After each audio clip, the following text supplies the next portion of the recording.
नईम खान, आप खान से कितनी मोहब्बत करती हो? बहुत ज़्यादा, कितनी? इतनी। खान साहब के लिए आप क्या कर सकती हो? मैं अपनी जान भी दे सकती हूँ। आप कोई अच्छा सा नारा लगाओ।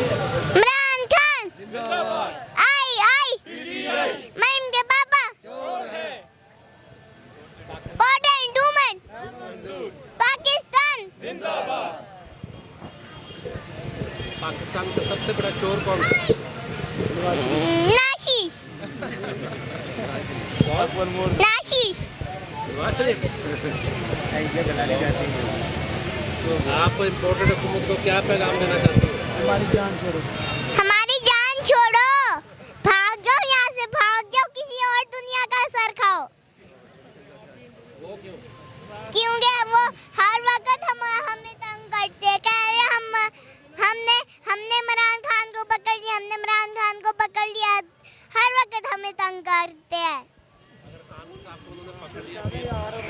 वो तो चले गया इस्लामाबाद, शुक्र है अपनी जान बचा के चले गया। तो जब भी आप अपनी आप सामने जाके चुप रहिए। वो तो बस आगे से एक दिन उसका घर तोड़ के है, उसका एक दिन आके उसका घर तोड़ के वापस भाग गया। आप जमान पर क्या करने आई हो? इमरान खान को बचाने आई हूँ। अगर अभी पुलिस आ गई तो फिर आप क्या करोगे? कुटूंगी।